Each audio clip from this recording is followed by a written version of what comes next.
There are moments in history when the world does not whisper, it screams.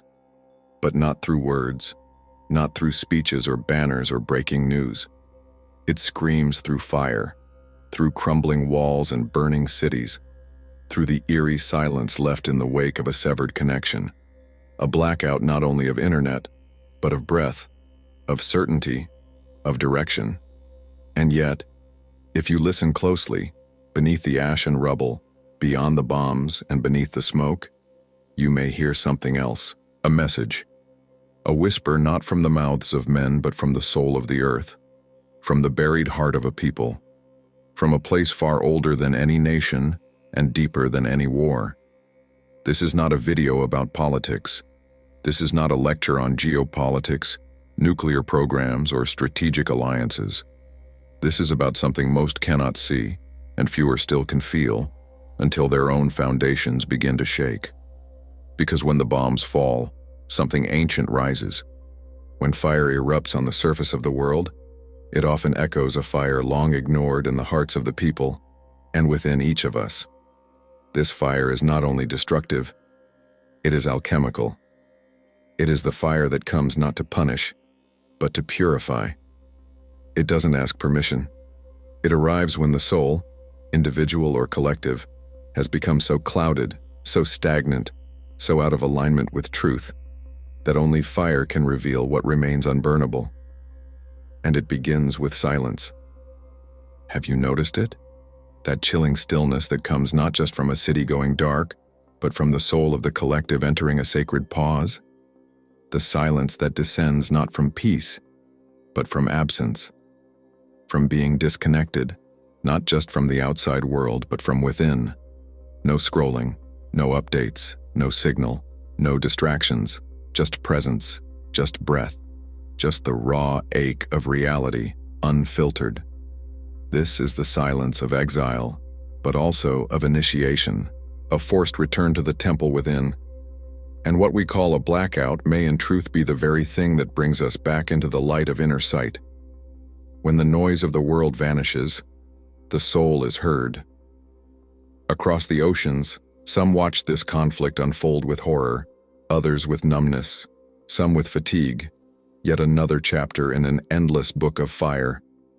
But a few, a rare few, felt something deeper stir within, not because they had family there, not because they followed the headlines, but because somewhere deep in their chest a familiar pain was rising, a sense of burning that had no name, a memory that wasn't quite memory, as if the soul was remembering something ancient, some past life, some archetype, some unresolved flame inside them. That is what this video is for. This message is not about Iran, not just. This is about what Iran represents in this moment. It is about the symbolic soul of a people whose pain echoes the pain of all peoples. A mirror held up to humanity, showing us not only what is broken but what must be broken open. Because this is not just a political event, it is a spiritual mirror. It is a wound, it is a rite, it is a ritual, whether or not those involved know they are performing one. You see, every civilization, every soul, every seeker, eventually reaches a breaking point. And at that point, the soul does not ask for comfort, it asks for truth. And truth, when long denied, does not come gently. It comes with flames, it comes with collapse, it comes as chaos wearing the mask of destruction, but beneath it, initiation. It is the same process known to mystics for thousands of years, the dark night of the soul. But now, it is not just individuals walking through this night, it is nations. It is humanity itself. And what burns in one corner of the world is never isolated, because the collective soul is one. And so the fire speaks not just to one land, but to all lands. Not just to one people, but to all people.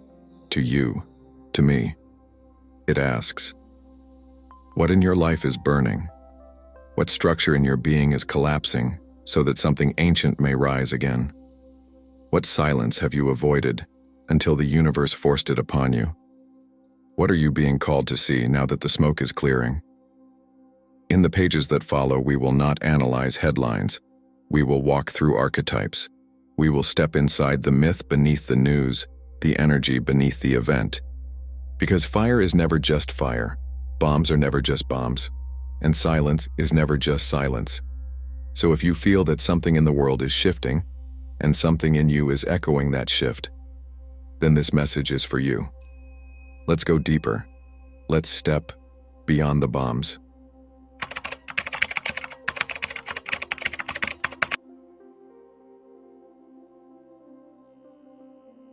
There's something haunting about watching a city burn.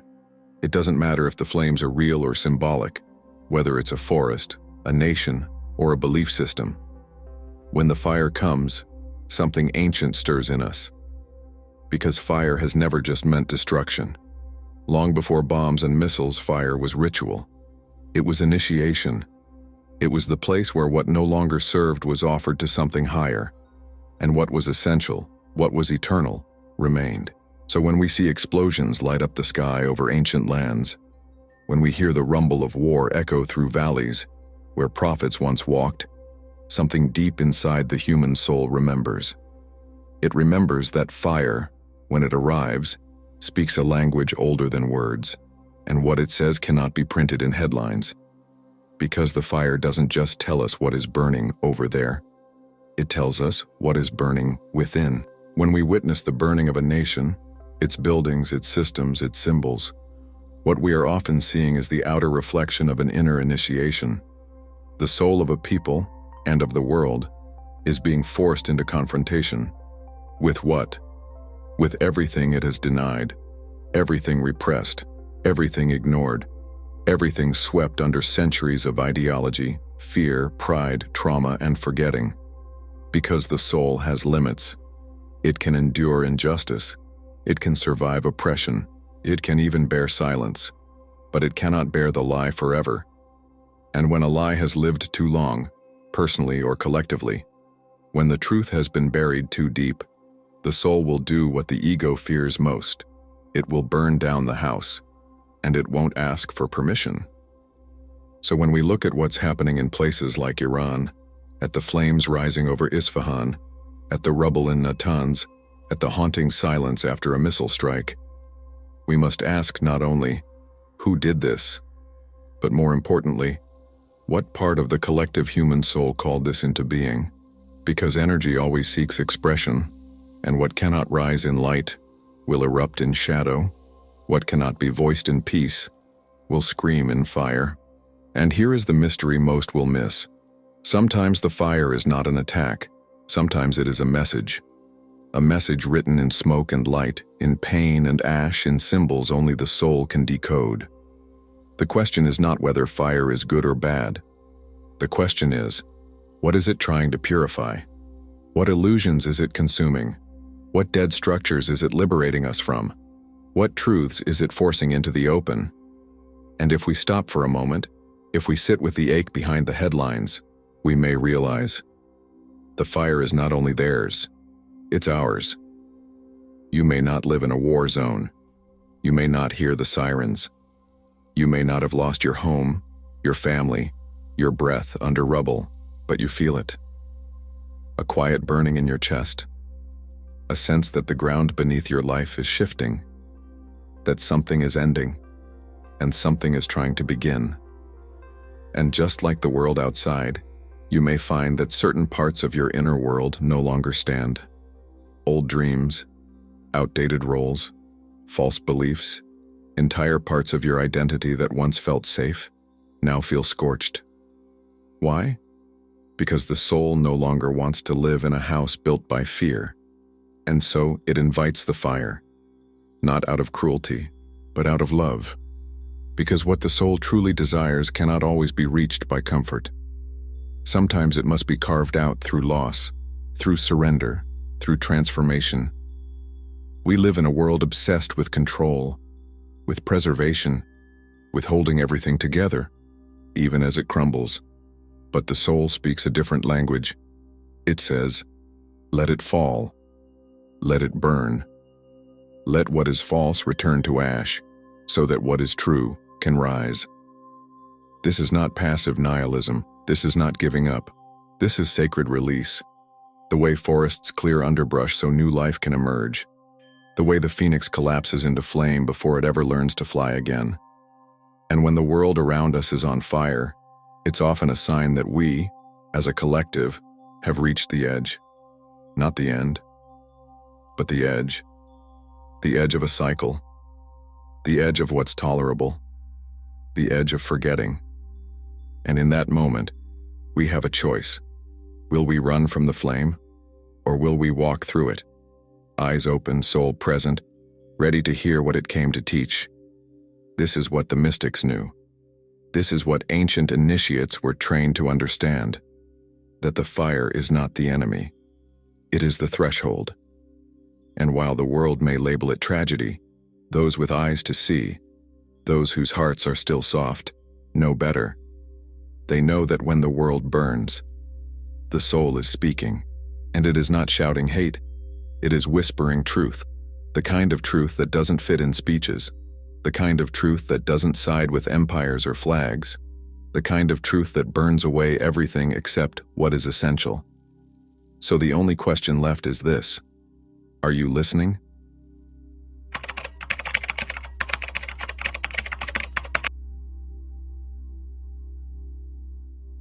There are moments in life, and in history, when silence is not a gift. It is a shock. It arrives suddenly, abruptly, like the snap of a cord you didn't even realize was holding you up.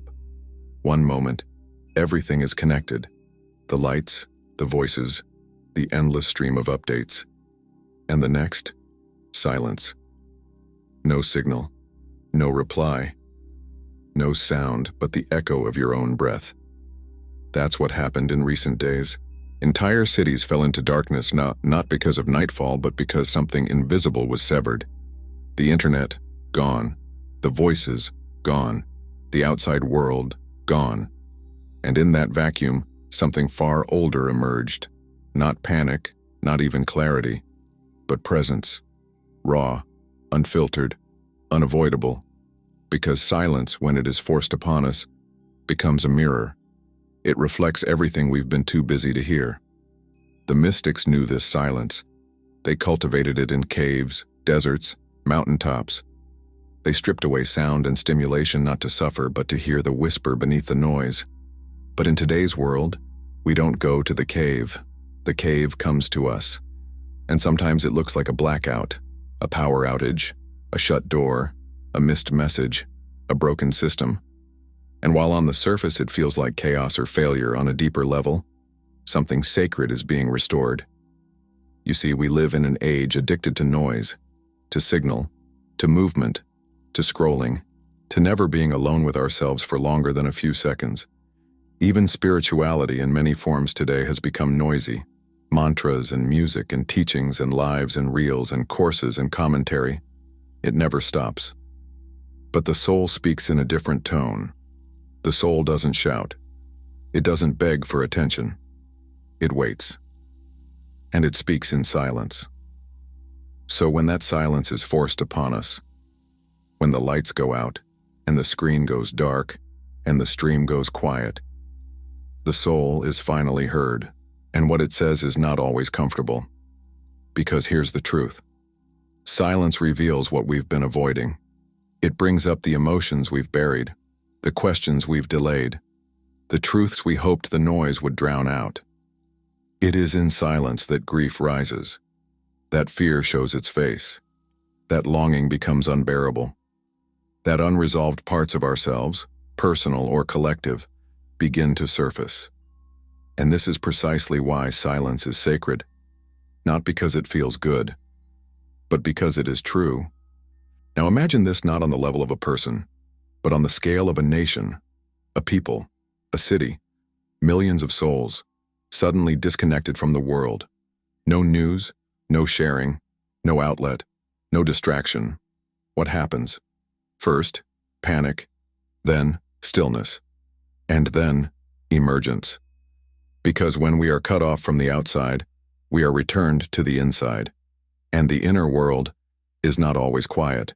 It is full of voices, memories, prophecies, warnings, wounds. And perhaps this is the deeper reason behind some of these blackouts. Perhaps they are not just acts of war but acts of initiation, a ritual of silence, a descent into the underworld of the self and the collective, where old shadows must finally be met. This is why so many spiritual traditions honored the desert, the cave, the exile, because silence, real silence, does not pacify. It awakens. It tears away the false. It dissolves the illusion, and it delivers you to the truth of your being, naked, trembling, unfiltered. It is no accident that many prophets began their journey in silence. Moses, Muhammad, Buddha, Yeshua. Each withdrew from the noise of the world, or was cast into solitude, before returning with a message. Not because they needed to escape, but because only silence could teach them how to hear what was truly sacred. And now we are being thrown into our own silences. Some of us through global events, some through personal crisis, some through loss, some through confusion. And what we do in that silence matters, because silence can harden the heart, or it can open it. It can drive us into madness, or lead us to the divine. It all depends on whether we resist it, or receive it. In the case of recent blackouts, millions were left in the dark, literally and metaphorically.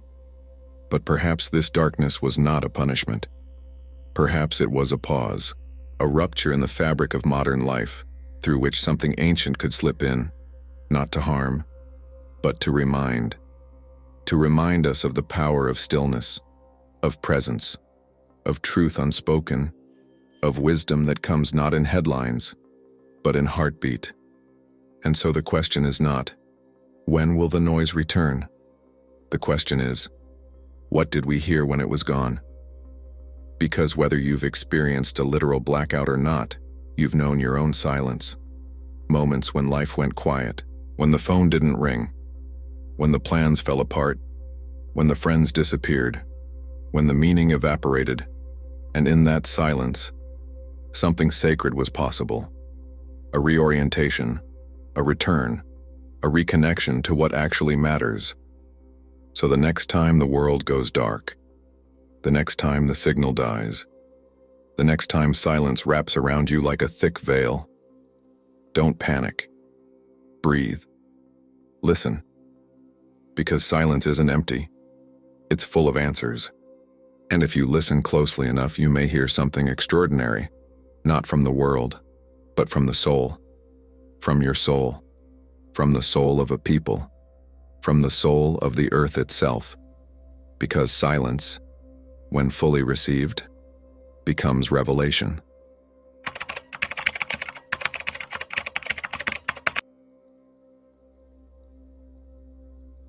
There are places on earth that are not just geography. They are memory. They hold echoes. They breathe with the dust of prophets, the blood of ancestors, and the silent weight of forgotten prayers. And among these places, some seem to burn brighter. Not because they are cursed, but because they are consecrated. Not because they are doomed, but because they are destined. Destined to carry the weight of collective evolution. Destined to reflect back to humanity the very things we've refused to see in ourselves. Iran is one of these places. But to truly understand what's unfolding there, spiritually, we must look beyond borders and flags. We must trace the veins of time deeper than politics can reach. We must look into the soul of the land. The region we now call Iran has never been just a country. It is a living archive, a crossroads of wisdom, empire, faith, fire, and poetry. From the Zoroastrian fires of ancient Persia, to the mystical verses of Rumi and Hafez, to the ancient city of Persepolis whose ruins still hum with forgotten glory. This land holds more than soil. It holds initiation. The very ground there has absorbed millennia of aspiration and agony, of divine yearning and imperial conquest. It is a land that has seen civilizations rise in radiant spiritual brilliance, only to fall into ruin, again and again. Each fall, not a failure, but a cycle. Each ruin, not an ending, but an opening. And that's the wound we feel when we look at Iran today. It's not just the pain of bombs and sanctions.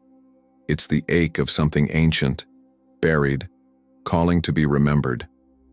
Because sacred lands do not forget. They may be paved over, renamed, rewritten in textbooks. But deep in the earth, the memory remains. The footsteps of mystics, the chants of seekers, the invocations spoken by trembling lips beneath ancient skies. And when the pain of the present becomes too great, the land itself begins to echo, to cry out, to awaken old energies long kept dormant. We are witnessing one of those awakenings now, not because the people want it, but because the soul of the land demands it. There is a reason so many spiritual traditions speak of land as alive. Because it is. Mountains are not just stone. Rivers are not just water. Deserts are not just sand. They are teachers. They are keepers. They are mirrors. And when something sacred has been silenced too long, the land will speak it. But here's the paradox. It often speaks through suffering, not as punishment, but as purification. Just like the body manifests fever to purge illness, sacred lands sometimes erupt in pain to release what the collective has suppressed. Iran, in many ways, is now holding a wound that is not only its own. It is holding a wound for the world. A wound of spiritual disconnection, of patriarchal overreach, of the silencing of the feminine, of the loss of mystery, of the desecration of the sacred. This wound spans beyond sects, beyond political sides. It is not about East versus West. It is about truth versus amnesia. And the land, ancient and wise, is being asked to carry this weight once again, but not forever. Because when wounds are witnessed, they can be healed. And when the world sees beyond the conflict, beyond the fire, beyond the names and the flags and the noise, what we may begin to see is something holy, bleeding beneath the surface. This is not the first time a sacred land has burned, and it won't be the last. History is full of places that became crucibles for the evolution of the soul. Jerusalem, Tibet, Egypt, India, the Andes, the Congo, Iran. These lands carry codes, spiritual blueprints woven into their geography. And when the frequency of the collective falls too far from the truth, the land rises to restore it.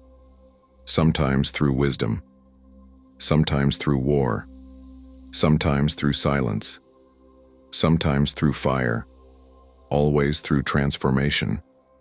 There is a teaching from the Hermetic tradition that says, as above, so below, as within, so without.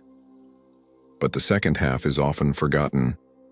As the soul, so the world. So if the world is burning in places of power, if sacred lands are erupting in chaos, it may be because the soul of humanity is calling for alignment. It may be because we've strayed too far from the wisdom those lands once carried, and the only way back is through the wound. And here's something deeper still. Ancient lands don't just hold wisdom. They hold agreements. Spiritual contracts made by entire civilizations, often unconsciously, to serve as vessels for humanity's awakening. These are not romantic myths. These are vibrational truths. Some places carry the resonance of truth-telling, others of rebirth, others of shadow integration. Iran, at this moment in history, appears to be holding the contract of reckoning, of remembering, of reclaiming the sacred, of tearing away illusion, even if it takes fire to do so. So when we speak of bombs, of blackouts, of battle, we must ask, what sacred memory is trying to rise? What ancient voice is trying to speak? What truth, long buried under doctrine and empire and ego, is demanding to be heard again? And most importantly, what is this land asking us, the world, to remember within ourselves? Because the pain we project onto certain regions is often the pain we refuse to heal within. Iran's fire is not just Iran's.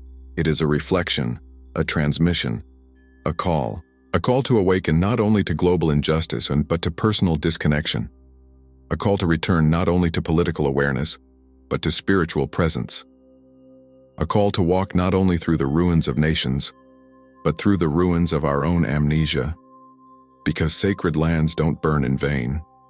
They burn when the soul has been exiled too long, when the wisdom has been buried too deep, when the ancestors are whispering and no one is listening, and when the silence becomes unbearable. The land speaks, in fire, in wind, in trembling ground, in prayers that sound like screams, but beneath it all is love. A love so fierce it refuses to let humanity forget what it is, what it once knew, and what it must now remember again.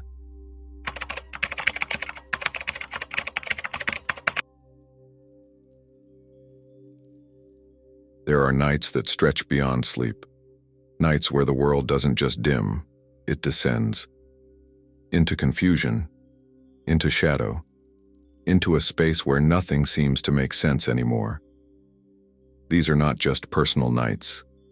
They are collective initiations. We've heard of the dark night of the soul, that sacred descent known by mystics, saints, seekers, and sages for thousands of years. A time of spiritual dryness, of rupture, of absence, where the divine grows silent and the self begins to unravel. But few talk about what happens when this dark night isn't just individual, but national. When an entire people, an entire land, enters the same abyss. When the familiar dissolves, not for one but for millions, and what emerges is a dark night of a nation. What does it mean when a nation loses its bearings? Not just economically or politically, but existentially. When identity falters, when myth collapses, when pride turns to pain and promises ring hollow. This is more than failure. It is spiritual implosion, a reckoning of soul.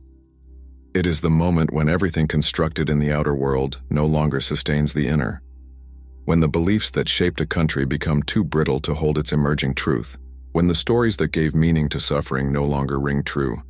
And the only thing left is shadow. Just like with individuals, nations have egos. They have personas, masks, myths they tell themselves to feel strong, righteous, chosen, good.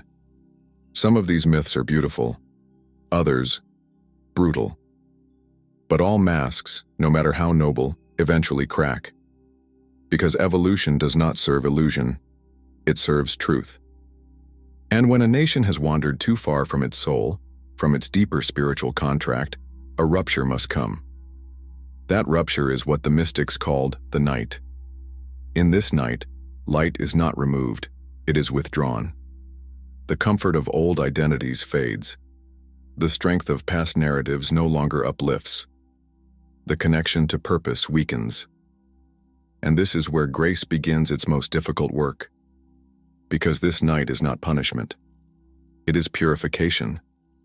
It is the great stripping away, where everything not rooted in truth begins to rot, where the scaffolding of ego collapses, so the structure of soul can emerge, and it is terrifying.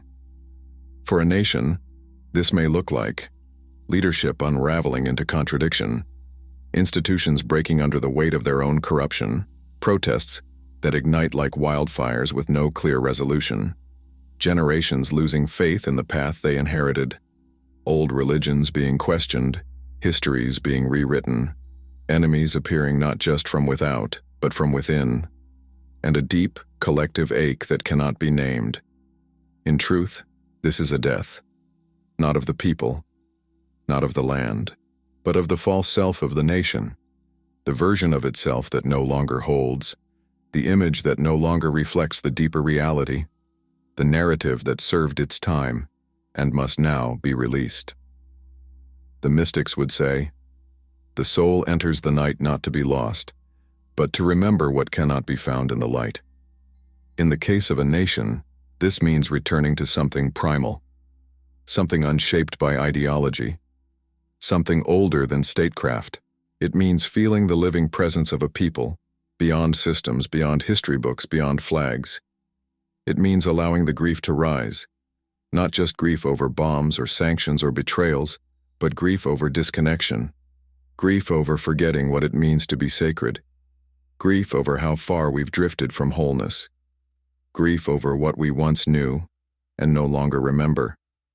But this dark night also offers something else, something hidden, something holy.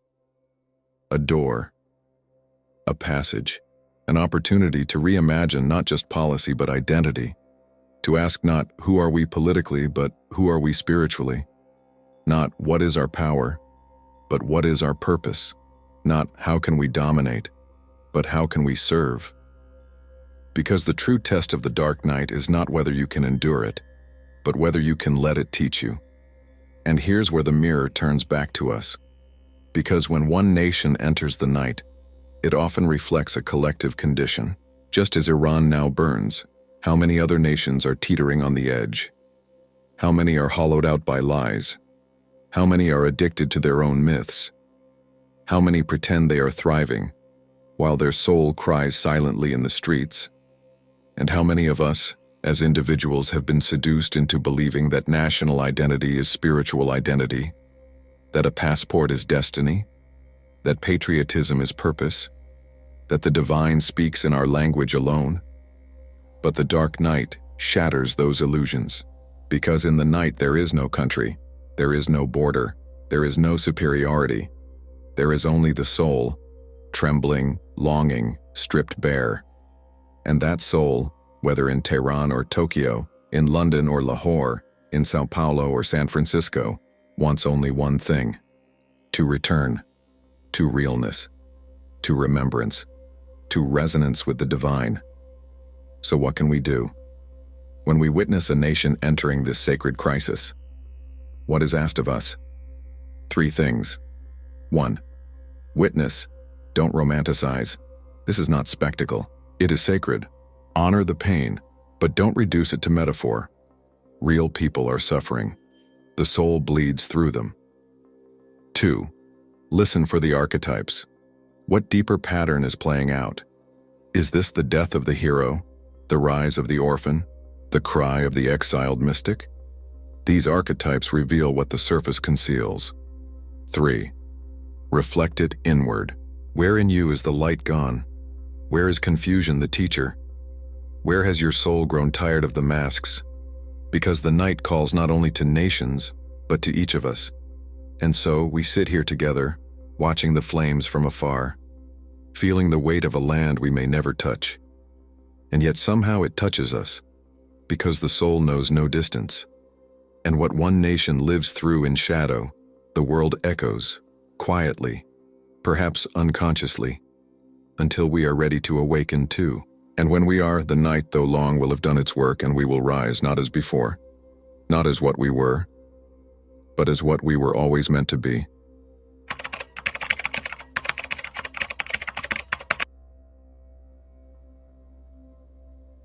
When bombs fall, the world watches. Cameras focus.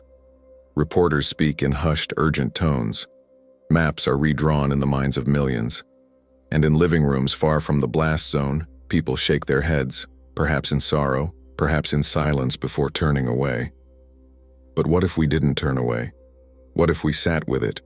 Not with the facts, not with the fear, but with the fire itself. What if the flame rising in distant cities was not only a signal of destruction but a messenger? What if we looked beyond the bomb? Because yes, there are targets, there are weapons, there are wounds. But there are also symbols, archetypes, energetic truths that ripple through the collective like waves in a still pond. To see them requires a different kind of vision, not one of analysis but of awareness, not through the mind, but through the heart of the soul. And when we see in this way, we may begin to understand what few dare to ask: what is the real message hidden in the flames? We live in a time when fire is everywhere. Wildfires consume forests once considered eternal. Rhetoric burns through communities. Relationships dissolve in heated silence. Institutions collapse under the weight of their own unspoken corruption. Externally, this appears as chaos. Internally, it is initiation. Because fire, in its most ancient form, was never just destruction. It was revelation. The Vedic seers called it Agni, the divine messenger, the mouth of the gods. In the Hebrew scriptures, fire was how God appeared to Moses, not to destroy, but to awaken. In alchemy, it was the sacred agent of transformation, burning away the dross, revealing the gold. In the myths of countless cultures, fire was stolen from the heavens to bring light to humanity. What is fire, then, if not a teacher? And what is it teaching us now? Let's begin with what burns. In a world governed by speed, distraction, and noise, bombs bring a silence no one asked for. A pause that breaks through the timeline. A crater where certainty used to be. But they also burn more than buildings. They burn illusions. They burn the myth that we are separate, that our suffering is isolated, that our spiritual path can be walked apart from the suffering of others. They burn the comfortable narratives, the selective histories, the collective denial that has allowed us to live within structures that are not only unsustainable, but spiritually false. When fire comes, it is because something untrue has reached its limit. And fire is not polite. It will not ask for permission to burn what is rotten. It will simply do what it was always meant to do. So let's ask, what exactly is being burned? Not just in Iran, not just in conflict zones, but in the field of humanity itself. Look deeper. We are witnessing the burning of old identities, the collapse of imposed ideologies, the breakdown of systems that were built not from wisdom but from fear, from dominance, from spiritual forgetfulness. And this is not new. Throughout history, when the fire rises collectively, it often signals the end of an era of falsehood, the fall of Babylon, the destruction of the Second Temple, the burning of Alexandria, the flames of Rome. Each of these was not merely a moment of loss, but a turning point, a call to reevaluate what we believe to be sacred, a moment where the soul of a people, or the world, was invited to shed its illusions and remember what cannot be destroyed. Here lies the heart of it. Bombs can destroy form, but only fire reveals essence. And when the world burns, we must ask, what remains? What survives the flames? The answer, always, is truth. Truth is flame-proof. It cannot be shattered by explosion. It cannot be erased by ideology. It cannot be contained by borders. And that's precisely why it threatens those who build on lies. Because truth is a force, and when it awakens, it sweeps through reality like wildfire.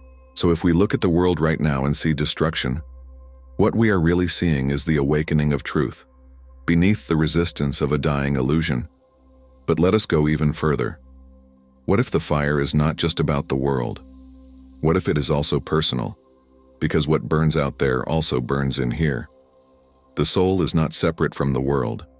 Your awakening is not detached from the evolution of humanity. So when you see bombs falling, ask yourself, what within me is collapsing? What structure of belief is crumbling? What truth have I been avoiding, hoping it wouldn't ignite? Because the fire speaks not only in smoke and rubble, but in grief, in anxiety, in a strange restlessness that says, this version of life is no longer enough. And if you feel that, you are not alone. Many around the world are waking up to a deep inner burning, a fire not of anger, but of realization, not of destruction, but of return. Return to what? To soul, to presence, to meaning that cannot be manufactured, to wisdom that cannot be sold. The fire is burning the false so that we may come back to what is real. And yes, this hurts. Transformation always does. Just as the caterpillar must dissolve inside the chrysalis, just as gold must be purified in the furnace, so too must we, collectively and individually, pass through this sacred fire. There is a reason spiritual initiations have always involved hardship, not as punishment, but as preparation. The fire strips us of what we thought we needed. It humbles us. It reveals the bones of what we are. And in that vulnerable state, we remember what the ego forgets. That we are not here to control the world. We are here to be in communion with it. We are not here to win. We are here to witness, to heal, to transform, to become. And in becoming we burn, not to perish, but to rise. So what is the real message hidden in the flames? Perhaps it is this: that what we call collapse is actually a threshold, a point of no return, a sacred doorway disguised as disaster. And on the other side of that door is a different way of being, not ruled by domination, but by listening, not obsessed with survival, but with integration, not trapped in identity, but open to truth.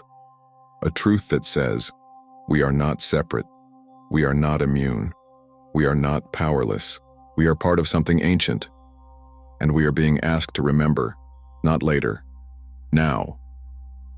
And so, the flames rise, the smoke billows, and from within the fire something speaks, not in words, but in symbols, in synchronicities, in dreams, in aching hearts that know something must change, even if they can't name it yet.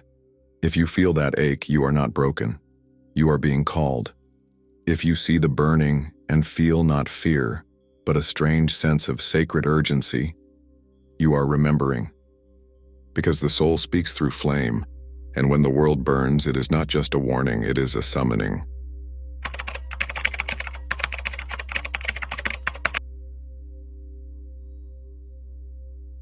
There is a kind of chaos that breaks things, and there is a kind of chaos that builds something deeper. The difference between the two is subtle. One leaves only ruin behind. The other leaves a different version of you in its place. We are not taught to tell the difference. To most people, chaos is simply failure, the loss of order, the collapse of what was once dependable. But to the mystic, to the initiate, to the soul that sees beyond surface, chaos is code. It is the movement of sacred intelligence rewriting reality from the inside out. It is the alchemical moment between form and formlessness, between death and rebirth, between known and unknowable. And when we are willing to listen, really listen, we discover that chaos is not just a byproduct of conflict, it is an invitation, a call to awaken. But let us be clear, this kind of awakening is not romantic. It is not shiny. It does not arrive on soft clouds or with angelic choruses. It arrives with rubble in your hands, with ash in your lungs, with silence so heavy it feels like gravity itself is collapsing. Awakening through chaos feels like undoing. You look around and realize that the scaffolding of your identity no longer holds. The world no longer makes sense, and the tools that once brought you clarity, knowledge, faith, habit, now feel dull in your grasp. This is not a failure. It is a threshold, and it has a name in every sacred tradition. In Kabbalah, it is tzimtzum, the collapse before creation.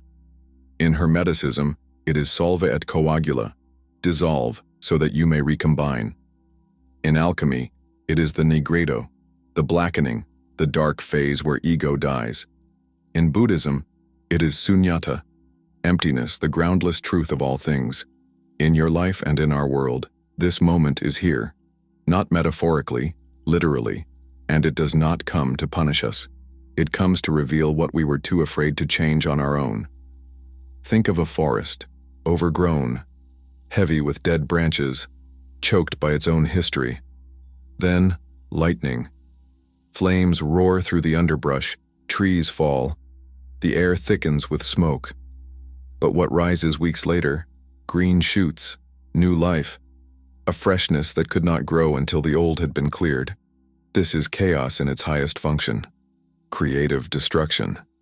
Not senseless ruin, but a sacred clearing. And right now our world, and many of our lives, are standing in the middle of that forest as the smoke still curls toward the sky. So what are we being invited into? What is this alchemical initiation that hides inside the flames? Let's name it.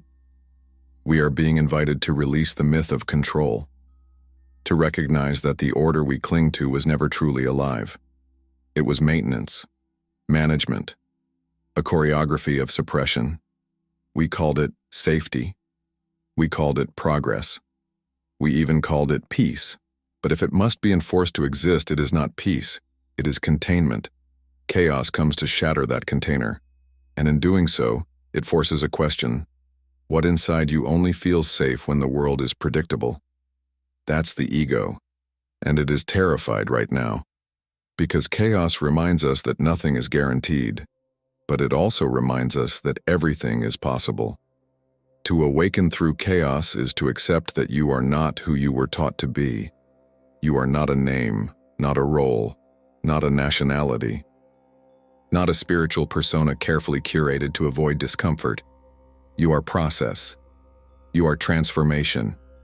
You are a divine mystery that has chosen this moment, this body, this world, this timeline, to remember itself in the fire. And fire is what makes remembering unavoidable. This is the real power of alchemy. Not turning lead into gold in the lab, but turning unconsciousness into wisdom through direct experience. The alchemist does not run from the flame. She studies it. He steps into it. They learn its language. And slowly, painfully, they become something new, something truer, simpler, stronger. Not in the way steel is strong, but in the way silence is strong, in the way compassion is strong, in the way humility can hold space for everything to fall apart, and still trust that something is forming. This is the strength you are being called to now. So how do we walk this path? How do we participate in the chaos without collapsing into despair? We become alchemical participants, not victims, not deniers, not saviors, but students of the sacred in motion. And we ask, what am I clinging to that's ready to die? What belief system has become a cage? What old dream must burn for the new one to arrive? Where have I mistaken noise for truth? What silence is trying to reach me through this confusion? These are not comfortable questions. They are the questions that transform. They are the ones chaos will eventually ask for you if you do not ask them first. Let's be clear. This moment in history is not accidental. We are not witnessing random disorder. We are being ushered, sometimes dragged, into a higher octave of being. And that transition looks at first like collapse. It looks like death, like failure, like the worst possible outcome. But behind the visible structure, in the invisible architecture of soul, something is assembling itself. It is not utopia. It is not perfection. It is a world where truth is not optional, where presence is required, where the old manipulations no longer work, and we do not enter this world by fixing the old one. We enter it by becoming someone the old world cannot hold. So what does chaos want from you? It wants your willingness, not your performance, not your timeline, not your strategy. Just your presence, your listening, your surrender to what is real right now.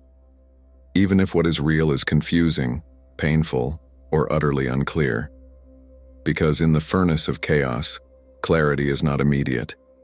It comes like vapor, a flicker, a half-dream at 3 a.m. that won't let go. It comes as feeling, as knowing without knowing how. And if you stay with it, if you walk through the heat, something permanent awakens in you, a part of you that was always gold, but forgot. And here is perhaps the deepest truth. You were born for this. Not for this pain, but for this passage. You were born with a soul blueprint that included the possibility of breaking open in exactly this way, at exactly this time. You are not here to avoid it. You are here to become whole through it. Not to emerge untouched, but to emerge undivided. Fully present, fully human, fully sacred. No longer needing certainty to breathe, no longer requiring comfort to care, no longer waiting for peace to be peaceful, but able to hold paradox, to feel truth, to transmit presence wherever you walk, even in rubble, especially in rubble, because that is what it means to awaken through chaos, not to escape it, but to stand inside it and become the flame that heals.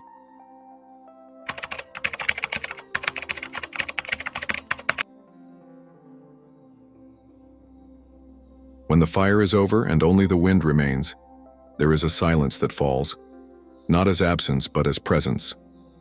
It is not the silence of nothing but the silence of something more, The world catches its breath. And in that breath, a question begins to form. Not a question spoken aloud, but one that stirs from within. A question that sounds like, what now? After the bombs, after the fear, after the collapse of meaning. What now? This is not a practical question.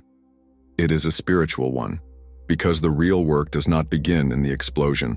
It begins in the quiet that follows it. And this quiet, although overlooked, is holy. It is in this aftermath that the sacred returns. Not with fanfare, not with rituals, but with raw, unfiltered truth.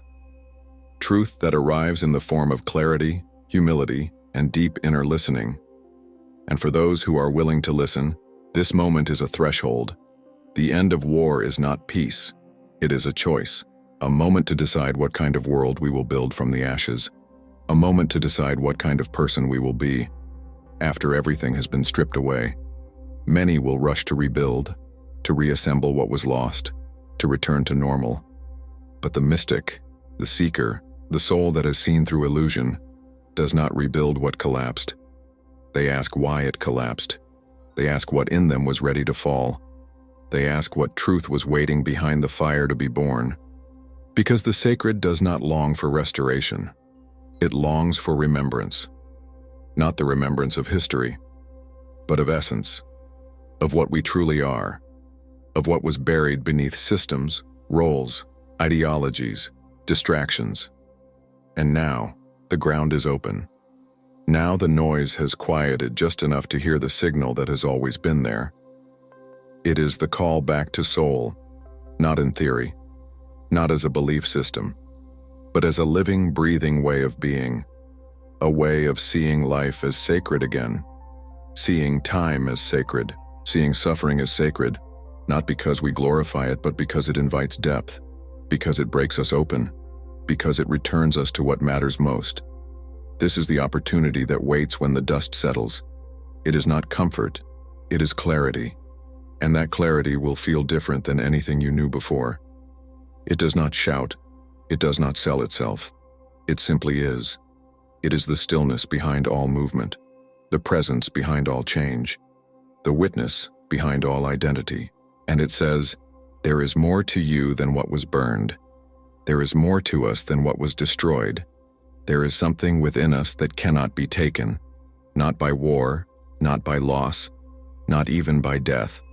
And that something is what we are being asked to remember now. So what do we do in this moment? We do not rush to speak. We learn to listen again. We do not rush to fill the silence. We learn to trust it. We do not rush to rebuild the same structures. We ask what kind of foundation we want now, what values, what truths, what kind of spirit we will root ourselves in this time. And we do not wait for someone else to do it. Because this is not about governments. It is not about ideologies. It is not about enemies and allies. It is about the human soul. It is about your soul, and it begins within. This is not a metaphor. It is a lived reality. If we cannot find peace in ourselves, we will never create it outside of us. If we cannot be honest in our inner world, we will only replicate illusion in the outer world. And if we cannot carry presence in the rubble, we will never carry light in what we build next. So this is the sacred task now, to walk through the ruins and not turn away, to feel what has been felt by those before you, to see with eyes that are no longer looking for control, but for connection, to look at the cracked ground and say, here is where I will remember, because it is always in the breaking that something deeper becomes possible. In ancient initiations, the final test was not knowledge, it was silence, the ability to be in what is without needing to escape, the willingness to be with the truth, even when it hurts, the maturity to let go of stories that no longer serve. And that is what is being asked of us now, to be with what is real, to return to the sacred, not as an idea, but as a way of walking through the world, a way of breathing, a way of speaking, a way of showing up even when we don't know what comes next, and we do not need to know. Because when you walk with presence, life reveals itself, not all at once, but moment by moment, layer by layer, like a temple rising slowly from the ground, built not from plans, but from prayer. And each choice you make in that state of presence becomes a brick. Every time you choose truth over convenience, every time you choose love over fear, every time you stay open when it would be easier to close, you are building something that will last longer than any empire. You are building a reality that reflects the soul, and that, more than any resolution or treaty, is what this world needs now. It needs souls who are real. Souls who have been through fire and did not come out bitter but clear. Souls who have seen darkness and still choose light, not because it is easy, but because it is true. Souls who have nothing to prove, only something to offer. And what they offer is presence. What they offer is wholeness. What they offer is a remembering that no system can erase. You are one of those souls, even if you doubt it, even if you are tired, even if you feel lost. The fact that you are still here, still listening, still feeling, still searching, means something in you remembers, and that is enough. That is more than enough, because remembrance is contagious. One soul remembering inspires another, and together a field of memory begins to grow, a field where truth can root itself again, a field where the sacred is not an idea, but the air we breathe. And now, as this video ends, that field is already forming. Not because of these words, but because of your presence. Because you said yes to the mystery. Because you said yes to feeling. Because you said yes to soul. So let that yes be the beginning. Let it guide your steps. Let it shape how you speak, how you love, how you listen, and let it lead you to others who carry the same yes. Because this path is not meant to be walked alone. If this video resonated with you, if it stirred something real in your heart, consider subscribing to this channel. We are building a space for souls like yours, a place of remembrance, a place of depth, a place where the mystical is not separate from the world, but woven into it. Like this video if it helped you see more clearly, and explore the other videos here. Each one is a doorway into the sacred. Each one is a step deeper into your own remembering. The world may still burn, but you do not have to forget who you are. Not now. Not ever. Keep walking. I am with you. We all are.